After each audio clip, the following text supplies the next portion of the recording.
Assalamualaikum warahmatullahi wabarakatuh.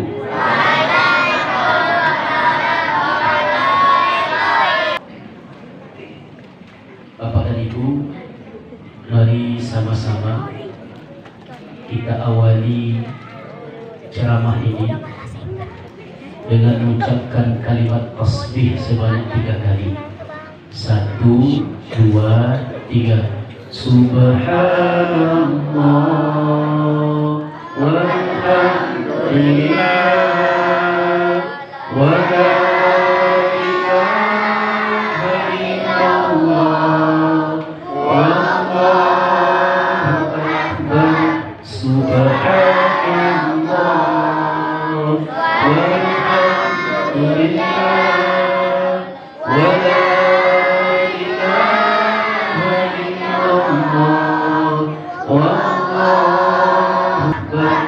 Subhanallah walhamdulillah wa la ilaha illallah wallahu akbar. A'udzu billahi minasyaitonir rajim. Bismillahirrahmanirrahim. Qad aflaha man zakkaha wa qad khaba man dassaha. Di dalam hati kita ibu-ibu ada 2. Di mana ya Pak? Ya. Dalam hati manusia ada 2 kata Allah. Allah sampaikan kepada kita qad aflaha man zakkaha. Sungguh beruntunglah orang-orang yang mensucikan dirinya. Wa qad khaba man dassaha, dan sangat merugilah orang-orang yang mengotori dirinya. Dalam qalbun kita ada 2 sifat. Ada sifat takwa dan ada sifat fujur. Apa sifat takwa? Yaitu sifat kebaikan. Apa itu sifat fujur? Sifat kumuh. Yang 2 itu tertanam di dalam qalbun kita. Maka manusia ada yang baik, ada yang kumuh, ada yang berbuat pahala, ada yang berbuat dosa. Ada di manusia. Sejarah mencatat Bapak dan Ibu, Nabi Muhammad SAW ketika dia menghadap yang paling maha suci yaitu Allah Azza wa Jalla, apa yang disampaikan oleh Allah kepada malaikat Jibril yaitu membeda. Jadi Nabi Muhammad pada Ibu tidak ada sifat fujur, tidak ada sifat kumuh, yang ada sifat takwa. Tapi bagaimana kita umat Nabi yang ditinggalkan ada 2 sifat, kumuh je, elok je. Maka ikut dan dijauhi ke Nabi, yaitu solat menghilangkan sifat kumuh. Apa Pak? Solat tu menghilang sifat kumuh. Kok adanya sifat kumuh tu berarti tercatat dalam Al-Quran, wasta'inu bis-sabri was-salah wa innaha lakabiratun illa 'alal khashi'in. Yang akan menolong kita besok Bapak dan Ibu, yang akan berikan pertolongan kepada kita hanya 2. Sembahyang cik, sabar wak cik. Tapi yang mampu mengamalkan 2 ini illa 'alal khashi'in, kecuali orang yang khusyuk kata Allah. Berat-berat. Nabi aja tak ada sifat kumuhnya taat kepada Allah. Kita ada 2 sifat tu, kumuh je, elok je, tapi tak taat kepada Allah. Awak buka kisah Nabi, ada 3 Nabi. Kita buka kisah Nabi Sulaiman alaihissalam. Tidak ada orang yang paling kaya selain kayanya Sulaiman. Sulaiman orang yang paling kaya. Ini orang yang paling berkuasa, raja dan nabi ada dalam dirinya. Tetapi dia taat Bapak dan Ibu. Awak raja itu, nabi itu. Kita anda 2 kali konai. Nabi Sulaiman alaihissalam bukan hanya orang yang nampak saja yang dikelola oleh Nabi Sulaiman, jin ifrit pun dikelola oleh Sulaiman. Mengolah anak payah bu. Nabi Sulaiman jin ifrit bisa tunduk, anak kandung bisa tunduk dewa. Aku boleh. Kenapa? Apa kata Nabi Sulaiman? Allah berikan kekuasaan langit dan bumi kepada Sulaiman. Nabi Sulaiman mampu mengatur angin ketika itu, ketika di utara angin bisa Sulaiman kelokkan ke selatan. Dan inilah Sulaiman. Dan dia mampu mengendalikan seluruh yang ada di dunia ketika itu. Lalu dikumpulkan oleh Sulaiman Bapak dan Ibu pasukannya. Ketika dikumpulkan, lalu ada satu yang tidak hadir ketika itu. Kalau sembahyang ompek dulu Bapak dan Ibu, kalau tidak hadir minta izin kau imam. Beko payah lo ku imam mencari jamaah mu dak tibu-tibu. Allah ka kalam kapui kawan deh. Ya. Nabi Sulaiman di absen. Apa yang tidak ada hud. Apa kata Sulaiman? Wa qad alaina jala fil ardina wa anna fi kulli. Ketika datang nanti hudud akan aku sembelih dia. Aku pada ibu. Lalu hudud lari terbang ke kejauhan nampak oleh Nabi Sulaiman alaihissalam. Apa yang disampaikan oleh Hud kepada Sulaiman? Ya Sulaiman, ada suatu daerah negeri Syaba yang tidak tunduk dan patuh. Dia tidak bertuhan kepada Tuhan yang engkau wahai Sulaiman. Maka Hud tidak jadi disembelih oleh Sulaiman.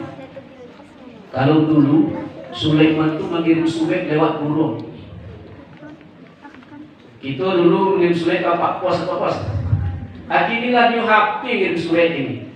Ya. Kami itu canggih ini. Aku Pak Ibu. Lalu apa Nabi Sulaiman kirimkan surat.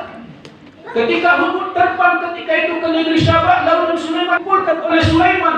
Yu'anna ta'ala wa qad alaina fi safat wa anna fi kulli wahyi pasukanku. Siapa di antara kalian yang mampu memindahkan istana Ratu Saba kepada istanaku? Dikumpul seluruh Sulaiman jin ifrit. Saya ya Sulaiman. Apa kata jin ifrit?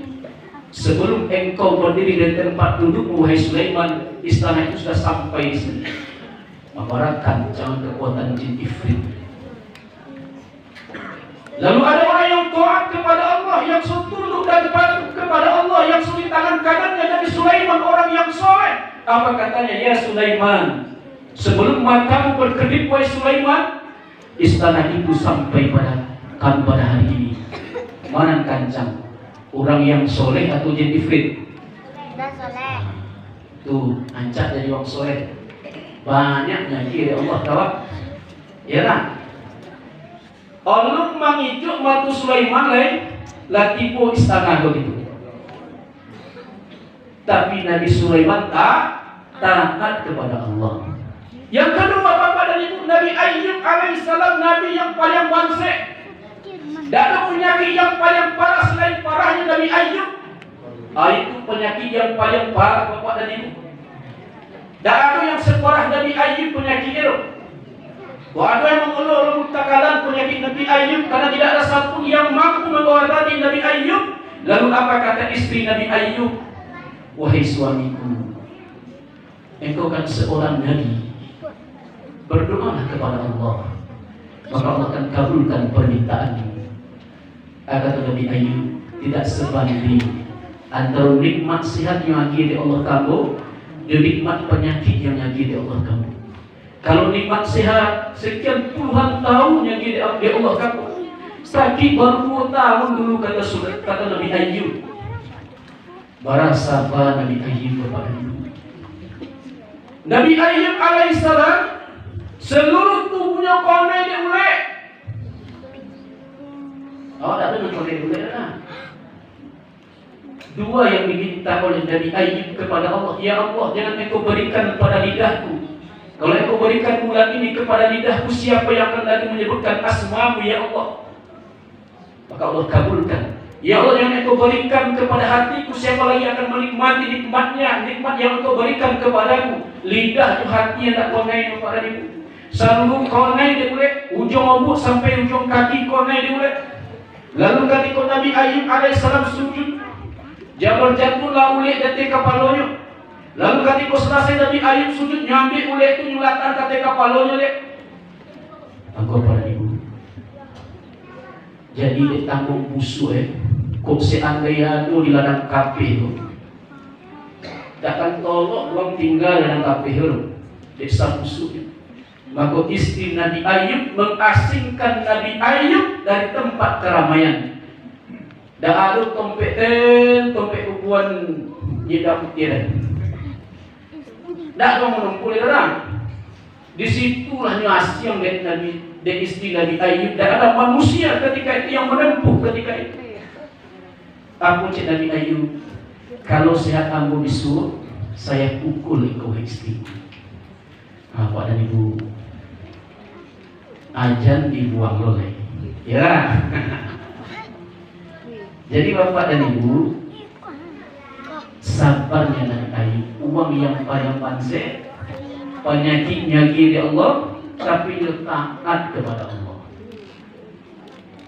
Aku nak banggakan lagi. Kok jadi raju lah Sulaiman dah. Kok kayu lah Sulaiman. Kok bansik lah Nabi Ayub. Kok penyakit banggaan. Bodoh memang tak bisa berkemasuk. Jadi lebih parah lah penyakit Nabi Ayub lah. Tapi Nabi Ayub wasta'in, tetap dia sabar kepada Allah. Sekian puluhan tahun dia kena penyakit, tetap dia sabar kepada Allah. Kepada Ibu, aku imam lamu lah datang gua mengeluh wali. Nabi Ayub puluhan tahun kau penyakit tetap sabar kok. Tak pernah yang goli-goli dia oleh guru. Itu Nabi. Yang ketiga Nabi Yunus alaihissalam. Nabi Yunus alaihissalam seorang Nabi. Ketika mengecek Nabi Yunusnya tutup talingo di umatnya. Lain mengeceknya Nabi Yunus konya tutup talingo di umatnya. Tak ada ngomong mendengar. Ibarat di padang si musuh kok mengecek Pak Wali, tak ada yang mendongam jamaah tu. Tutup. Kasihan yang mendongam. Awak aja makin nasihat kanakan tu awak tutup talingo dah kamu kia dia. Iya. Nak jago le nak semang subuh le nak. Subuh le maknya je kan. Mungkin Nabi Ayub, Nabi Yunus sakampung tunda umum mandongannya tu. Lalu aja Nabi Yunus kok takai kuyul lain yang di kampung. Tak tahu munda. Awak kalau lain kok ada penyakit, ya kan? Nabi Yunus ada penyakit, dah orang aja mandongannya tu. Lahirlah Nabi Yunus dari kampung. Orang ini lepas tu. Jadi Nabi Yunus ketika masuk ke kopa, langsung oleng kopa goreng. Oleng kopa. Ketika dah ada Nabi Yunus dah oleng kopa tu. Lalu apa yang terjadi? Wa anna ta'ala wa qad alaina, lalu diundilah yang di dalam kapal kedua nama Nabi Yunus. Setiap dunging nama Nabi Yunus yang kedua, Bapak dan Ibu. Lalu Nabi Yunus lompet dan tekopannya sampai dia ikan. Tiba dalam kuah ikan, ciek makan Nabi Yunusnya. Makan Nabi Yunus, minta ampun kepada Allah. Untuk taubat Nabi Yunus, la ilaha illa anta subhanaka inni kuntu minadh dhalimin. Tidak ada Tuhan kecuali Engkau ya Allah. Sesungguhnya aku telah menganiaya diriku sendiri, kata Nabi Yunus. Puluhan tahun Nabi Yunus minta ampun ke Allah. Itu aja yang baca oleh Nabi Yunus. Kini tiba kalian awak apa tadi itu. Dan sipek dan mano yang kita pakai. Sipek takwa kah atau sipek ujung awak pakai. Kalau ada sipek takwa tanggung orang nanti awak. Kalau untuk dipanggil Allah besok dah sipek kumul dipanggil Allah. Dah hati yang hitam dipanggil Allah. Dah hati yang sakit dipanggil Allah. Nanya panggil di Allah Allah, ya ayuhan nafsul mutmainnah irji'i ila rabbiki radiyatan mardiyah. Yang dipanggil di Allah Allah, jiwa yang tenang, bukan jiwa yang keluh kesah. Maka pada baru tunggal kini bisa mampu mengingatkan kembali, menguatkan kembali potensi takwa. Jangan ada supaya kukuh dan beliau. Dan negara yang seketik itu langsung jojok cari uang. Ojo matuk ko salah menilai uang. Bisa jadi matuk ko ojo konai. Maka pada ibu, untuk itu oleh kita, mari awak sucikan hati awak. Banyak amalan yang malukan. Yang pertama, amalan hati yang perlu kita amalkan itu menjadi suatu hal yang mesti kita lakukan. Bukan jadi wajib ku sampaikan, tetapi menjadi sebab kebutuhan hidup awak. Amalan jadi kebutuhan awak. Ya ayuhan muzammil qumil laili illa qalila. Jangan sampai mumpung salat malam awak. Usahawan salat tahajud itu jangan sampai dak doa dengan puasa dulu. Kok 30 puasa dulu 30 itu tahajud deh. Kalau dak tahajud di godang awak. Kalau itu adalah amalan yang soleh, maka aku berharap Bapak dan Ibu pertama amalkanlah sholat malam. Jangan sampai tidak sholat malam. Ugi godang Bapak dan Ibu. Aku pun masalah ini kadur ke Allah selalu dan kadur ke manusia. Yakinlah manusia itu tidak akan mampu menutupi masalah awak. Yakinlah manusia tidak akan mampu menyimpan masalah ibu-ibu. Karena manusia kocok palpo. Maka keluh kesahkanlah diri kepada Allah di malam hari. Wa asharu wastaghfiru, kata Allah, minta ampunlah kalian di akhir-akhir malam kalian. Wa qad alaina jalla fil aqli as-sama. Allah tuh itu di akhir-akhir malam mengadahkan tanganlah kalian. Maka aku kabulkan setiap doa-doa yang kalian sampaikan kepadaku, kata Allah. Maka orang yang melomak berdua lolok ketika malam ini akan rugi godang Bapak dan Ibu.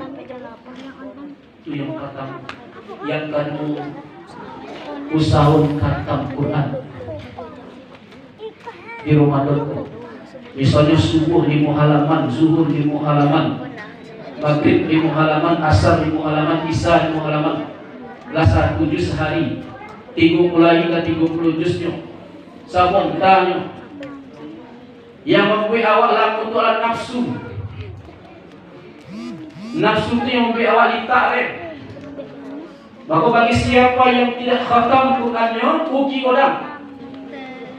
Maka usahakanlah khatam Quran awak. Dan yang ketiga disampaikan oleh anak itu tadi, perbanyaklah bersedekah. Sunnah yang diajarkan khusus untuk ibu-ibu. Kalau dulu itu ambo, ini ambo, kalau masak itu pakai kayu Bapak dan Ibu. Kalau wasok deh. Kalau kini dah ada padang si busuk yang pakai kayu deh, pakai gas dulu. Itu apa Ustaz? Asok ada keluar. Yang keluar itu apa yang awak masak? Maka Nabi sampaikan kepada Aisyah ketika masak gulai, masak kolak, banyak wahai Aisyah, kata Nabi, karena orang yang membautkan setiap makanan yang cukup berikan kepadanya. Nah, itu sedekah pada ibu. Jadi sedekahmu tak pilihannya gulai bisa jadi sedekah. Habis itu berganti-ganti mantan lonjan. Aku mau tanya bini aku, kete aku, lalu menentuk mantan lonjan kawak. Hah? Lawak-lawak godang anak laki-laki atau mantan lonjan dong? Kenapa lonjan itu siapa rangka itu sunnah? Apalagi kita semua puluh antara lonjan itu dong. Terakhir Bapak dan Ibu. Apa dah? Siapa rangkai? Nah lonjan itu. Siapa rangkai? Biarkanlah kami tua. Lah sekian puluhan tahun menggodam anaknya Pak Mang. Ya, terakhir adalah Bapak dan Ibu yang perlu kita amalkan adalah mari ya saling memaafkanlah. Tiang bisa tunggang tanggi kona subayang ikon daelo. Panjang kona baca Quran ikon daelo. Banyak pengasal kaito dahil tiang risiko padanya. Daan tulay ibadah siyang risiko. Sehebat-hebat pun awak kalau hati busuk dak ada bunuyo. Sanca-anca pun tu awak kalau hati busuk dak ada bunuyo. Maka tiang di hati awak kok batang nang itu ambo. Kalau hati sedang tak elok maka tanaman yang tanam tidak lancar. Kalau sembahyang, kalau hati aku sedang tak elok tak lancar lo sembahyang baru. Maka semuanya tergantung kepada hati kita. Maka mau anjurkan Allah buanglah sifat itu. Tak lo bunuh. Maka mari kita lakukan qad aflaha man zakkaha. Sungguhlah beruntunglah orang-orang yang mensucikan dirinya. Wa qad khaba man dassaha. Sangat merugilah orang-orang yang mengotori dirinya. Kok ada di hatimu? Coba kita bertobat kepada Allah. Mudah-mudahan amalan-amalan tadi bisa kita amalkan. Semoga kita di akhir dari penutup Ramadan kita mendapatkan takwanya di hadapan Allah. Amin ya rabbal alamin. Salam.